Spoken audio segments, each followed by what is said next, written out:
Have is the full range of the kinds of tools made by cavemen, by Neanderthals. These would be found anywhere from about 35,000 years ago to about 200,000.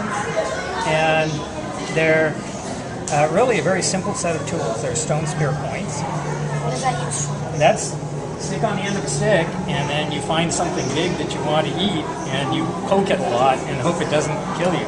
Because these are large and dangerous animals.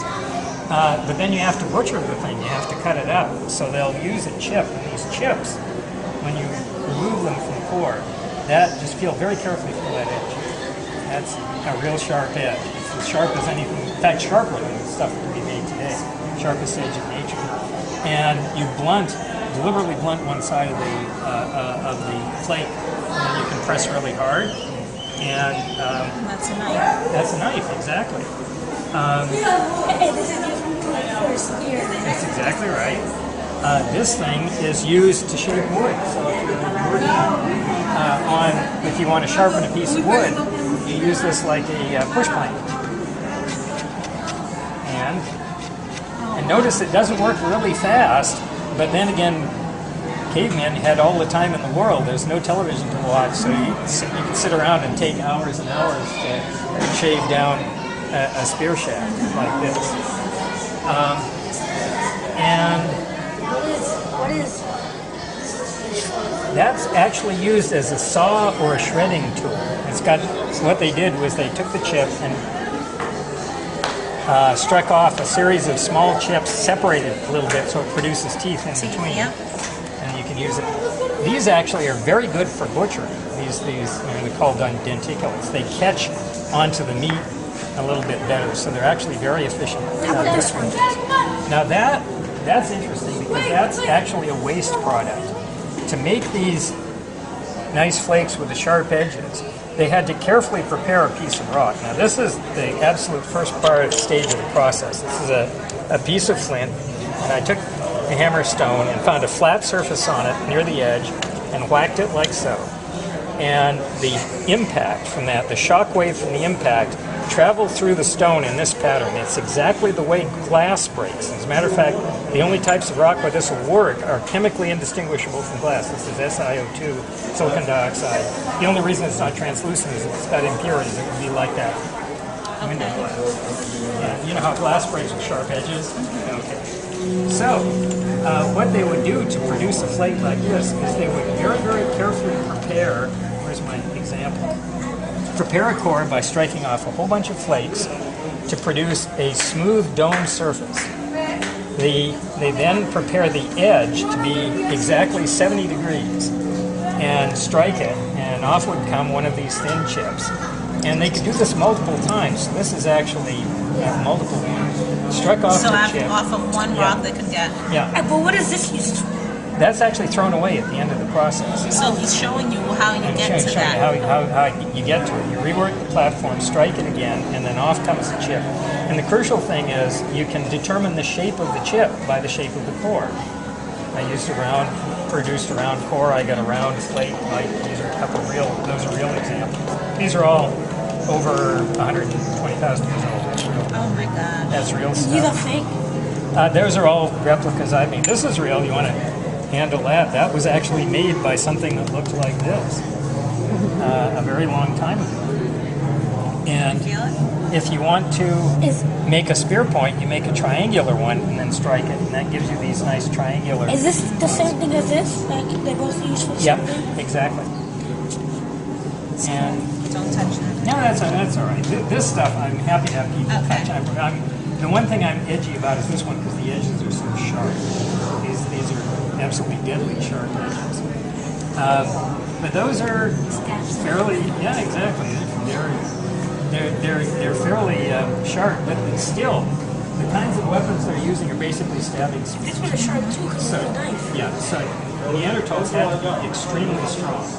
And we can actually see anatomical evidence of that. This is a leg bone, and a modern human leg bone, like yours, would be more or less straight. The shaft would be straight. This is bowed, and for years they thought this was the result of a pathology of a disease called rickets. They now know that this is simply an accommodation for a huge bicep muscle. And this wide line right here is where that muscle actually inserts onto the bone. And it's called linea aspera, and that's double the width of linea aspera on modern human bones. And if you x-ray this bone and determine the bone density from x-rays, we have twice the bone density as modern humans, and bone density responds to muscular stress. This is why elderly people get osteoporosis. They're putting no stress on their bones, the bone mineral resorbs, and their bones get brittle. Okay. Neanderthals are putting tremendous amount of muscular stress on their bones. And so the bone densities in Neanderthals are equal to or exceed the bone densities on the most highly trained, steroid pumped up professional weight athletes like weightlifters, football players. These people are extremely powerful. You see a lot of evidence to this, a lot of sort of heavy locomotion indicated by the fact that joint surfaces are quite a bit bigger in Neanderthals. Although in terms of stature, they're not giants. Average Neanderthal is only about this tall. Short, very stocky. They are in part, their body proportions are adapted to retain heat because they're living in cold climates. Relatively minimal clothing, not sewn clothing, but probably laced clothing. Right. Wasn't really very airtight. So that's why they were so hairy. Well, we really don't know about the hair part. And you can never tell about prehistoric people. Probably because they didn't have a house. But they probably had big beards. And it's possible they had one of the genetic studies of Neanderthals suggests that one of the few easily recognizable Neanderthal genes that's present today is the red hair gene. The red hair gene? The red hair Really? gene is, so if you're looking at redheads, you're looking at people with some Neanderthal heritage. My family's originally from western France, so that would be it. I've got absolutely straight nasal bones, and that's, take a look at the real high straight ridge. That's probably a Neanderthal. Here is an expended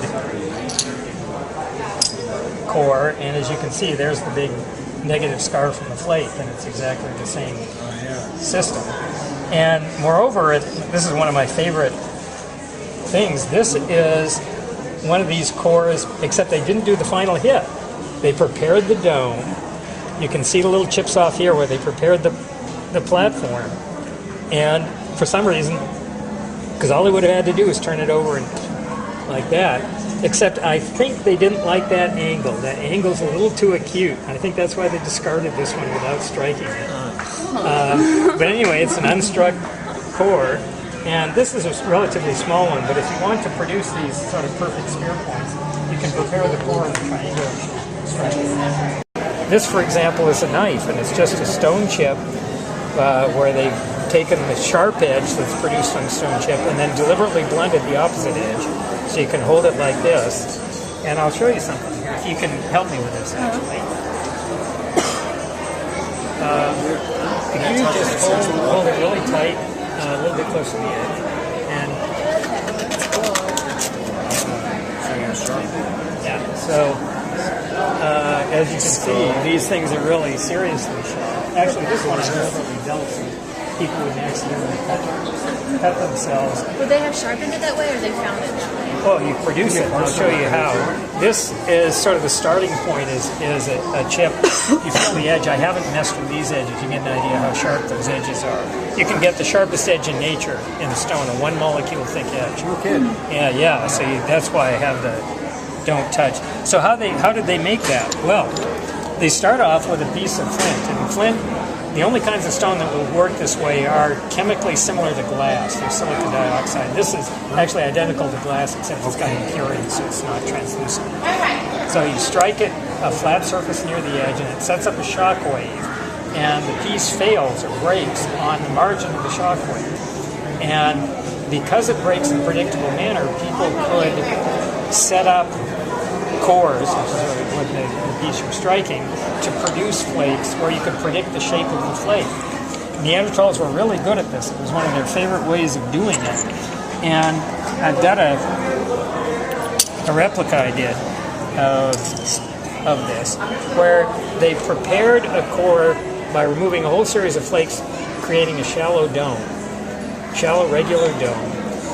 The rest of the piece they don't really have to mess with, except to prepare a platform on the edge, a flat area they're going to strike, and the angle between this and this has to be exactly 70 degrees. There's almost no margin for error. And then they strike it, and off comes the piece. And when I took this one, the edge broke, so I wasn't happy with it. So you can see how I trimmed it back. You see how that overlaps here? The second platform had to be trimmed back. What are you showing? What? What are you showing? This is the techniques Neanderthals used to make stone tools. Like Oh. knives. Yeah. And so they set the core up like this, whack.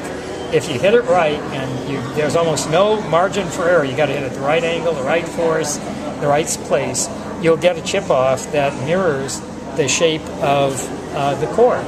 So if you want a sort of a generic round piece, you make a round core. If you want an elongated piece, you make an elongated core. How do you make cores? By this process of repeatedly striking this stone. As I say, That's called a core. a piece from which stuff has been removed is called a core. The piece that comes off is called a flake. Oh, okay. And the flake has sharp edges, and you can modify flakes into things like spear points by, I could actually turn this into a spear point. You hold it up like that, you hit the flat surface because it's more efficient in transferring the force of the hammer than hitting a curving surface. And just very carefully with a small hammerstone strike off a series of small flakes. You feel the edge there, you can feel the scars down there from each one of those. That's actually a fairly good sharp edge, but the unmodified flake edge is actually potentially the sharpest edge in nature. Some of those things you can get a one molecule thick edge. What? Yes, exactly. Which is crazy. why I have the be careful with the sharp edge. You can touch these, but you just have to be careful. These are all with that, can't you?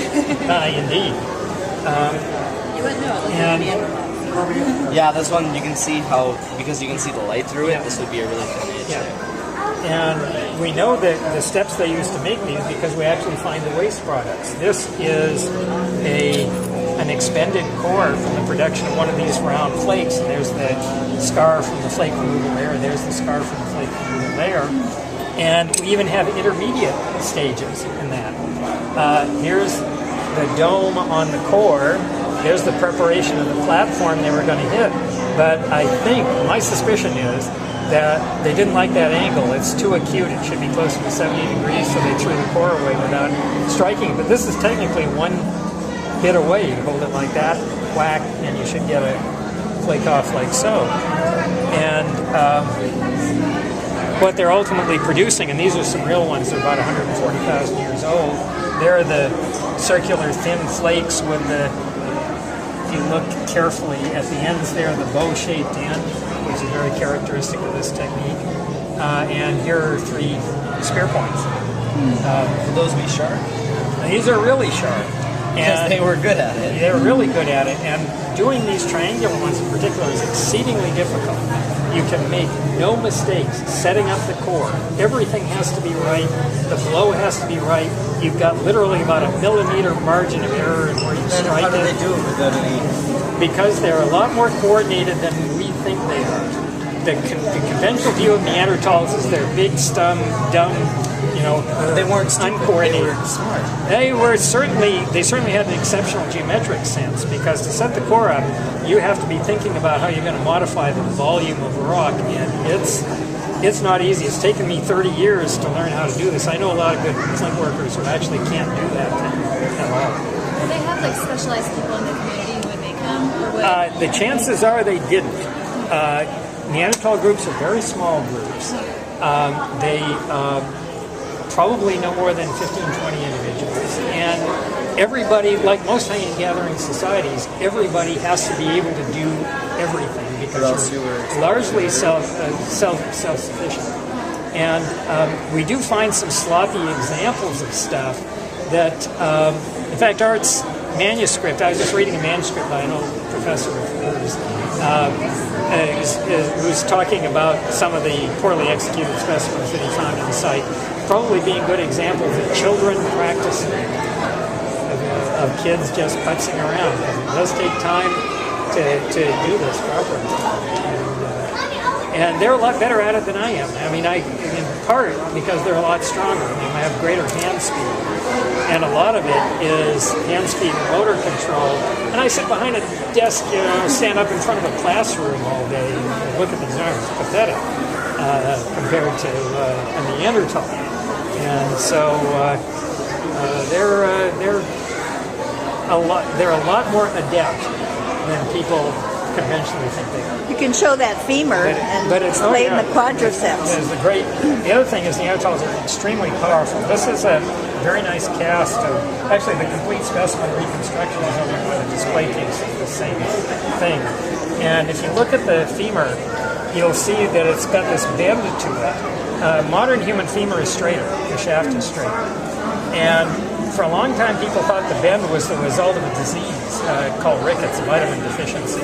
But we in fact now know that that's the natural state of these things. And the curvature is to accommodate a truly powerful bicep muscle. Like Neanderthals and earlier hominins are all really hypermuscular compared to modern humans. And one of the ways we can tell that, they're not bigger, they're just stronger. In fact, the average height of a Neanderthal is only about that. They're not that tall. But if you wanted to see what a Neanderthal's physique looked like, look at Olympic heavyweight class weightlifters, the guys that look fat, but they're just really stocky, immensely muscular. That's sort of the body model to look at for Neanderthals. And you see this line right here is where the bicep muscle actually attaches to the bone. And that line's double the width of the same line on a modern human. If you did an X-ray of a Neanderthal bone, you'd find bone densities that are more than twice the density of healthy modern human bone. And that's a result of more muscular stress on the bone. Bone grows or increases or decreases its density depending on muscular stress. This is why elderly people have problems with osteoporosis. There's no stress on the bone being put on their bones. The bones essentially desolidify and they get very brittle. These guys had bone density levels that equaled or exceeded the bone densities measured on the most highly trained, steroid pumped up professional athletes today. And I'm talking about the football players, the weightlifters, the Olympic shot putters, stuff like that. Immensely powerful. And another good example of this in terms of the stress put on bones is the size of the joint surfaces. This leg bone is about the same length as mine, but look at the width of that joint at the knee. And if you had an X-ray, you'd see that the head of the femur would be about double mine. And that's, again, mostly the result of a lot of locomotor stress on these things. The other line with Neanderthals that's interesting is injury patterns, because almost all adult Neanderthals have at least one or more healed fractures that occurred during their life. And a guy named Eric Trinkhaus did a systematic study of Neanderthal patterns of bone breakage in Neanderthals. And he found lots of breaks, stress fractures in their feet, which you could explain by running barefoot over stony ground, but a lot of upper body damage to them. And he looked for modern occupational categories that matched that pattern of injury, and he eventually found one. And interestingly enough, it's rodeo cowboys, and specifically cowboys that will ride the bucking horses or the bulls, which are, cowboys are basically dealing with big ungulates that are flailing around with their hooves. And this is essentially what you get when you're trying, what they're trying to do. The main prey animals for Neanderthals in Europe are large ungulates. They're the red deer, which is the size of an elk, same thing as an elk. The wild horse, the bison, which can get up to a ton, and the wild cattle. And wild cattle are about twice the size of modern cattle and were notoriously mean. They lasted into the Middle Ages, and they were known as the wild bull of the forest. And those things were just enormous. And think about it. You don't have bows and arrows or any sort of projectile technology. You've got stabbing spears. So you're going to take a spear like this, and this is a good replica of one that was found in Germany. And basically a sharpened stick, you're going to start poking. In fact, these were found with rhinoceros bones. You're going to start poking something that has a hide that thick. Well, you've got to be extremely powerful to make that work. To shove that tip through the side of a horse or something takes a lot of strength. A, and B, the animal's not going to enjoy the experience, and it's likely to try to gore you, stomp you, kick you, whatever, and that's how you get these injury techniques. Neanderthals did take care of their injury. One of the other skeletons found from the same site that produced that one, Shanidar, guy lost his arm sometime early in his life. He lost his forearm. You can see this on the other side of the case. There's a cast of it on the other side of the case. The upper arm just withered away. So basically, one arm was this little stump.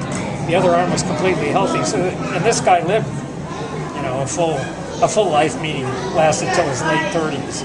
So how old would Neanderthals live? Well, it's always a problem aging something after about age 25 when all the suture lines close in your bones and your teeth have erupted. The best guess is that the maximum age for Neanderthals is about the low to mid 40s. Most of them died younger. Where this guy was found, there were a total of 8 skeletons, 2 adults, 3 juveniles, and 3 infants, including possibly one stillborn child. So basically, as a matter of fact, we probably have more kids than adults in terms of preserved Neanderthal skeletons. So life was tough and short.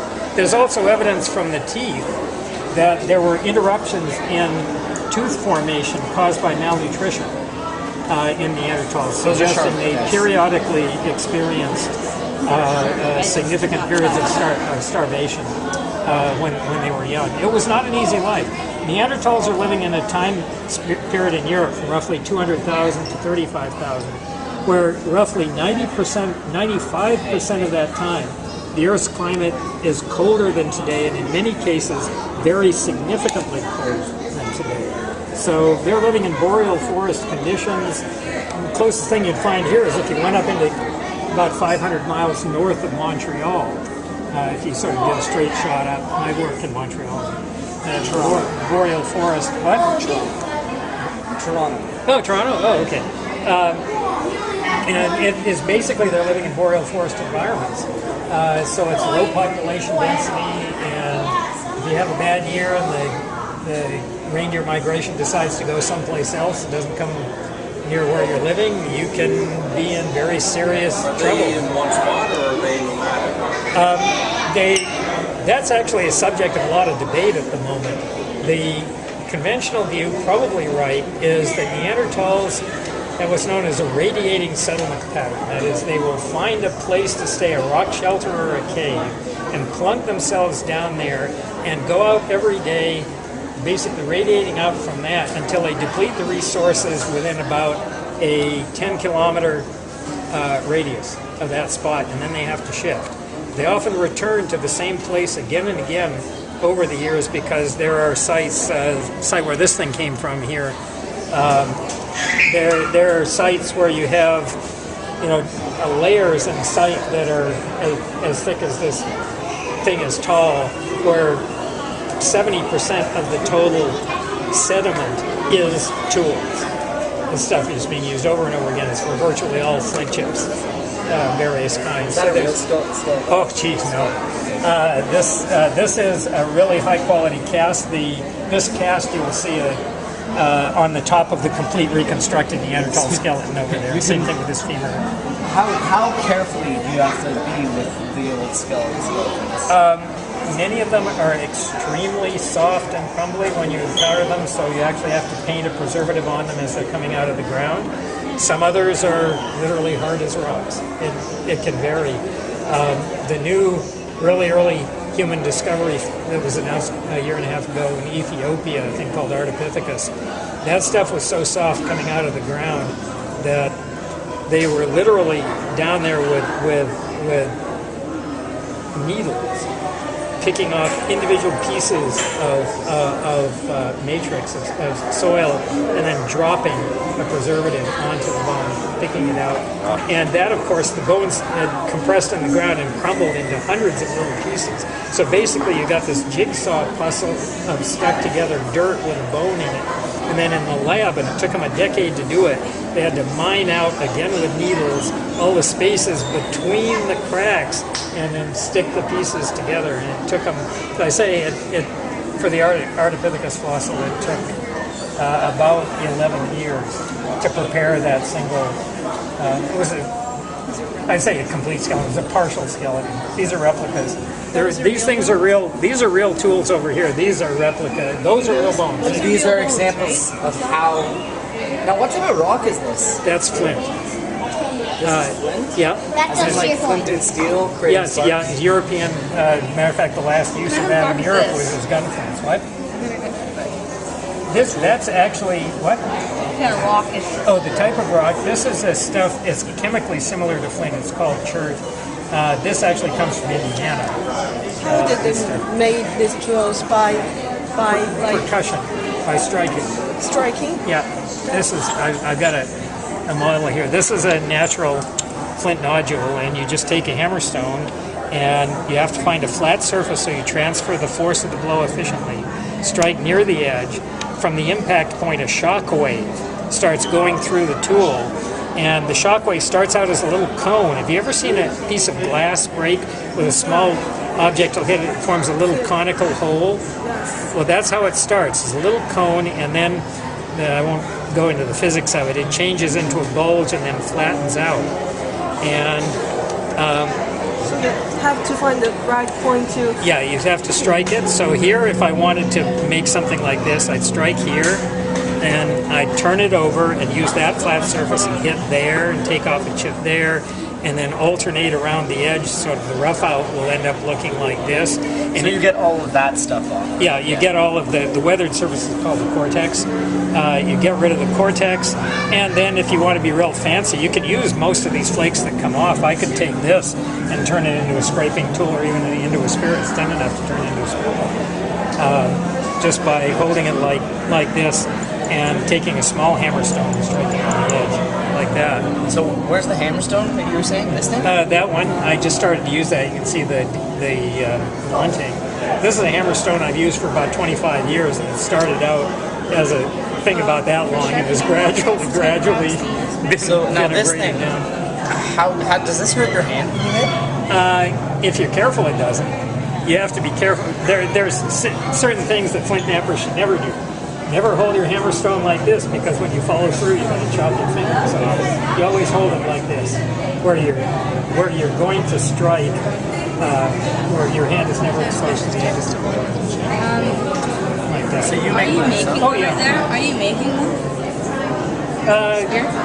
Well, I'm just putzing around showing how these things work. Or at least This? no, I was looking for this thing. This is just a chip like that, but I then work the edge up to about a 50, 60 degree edge angle, and you can use that as a push plane. And it's actually quite effective.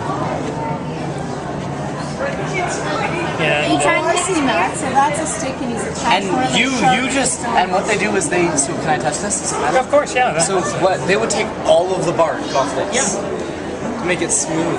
Yeah. Does it hold better when there's no bark, or? Yeah, it's just easier to use. That's crazy. Yeah.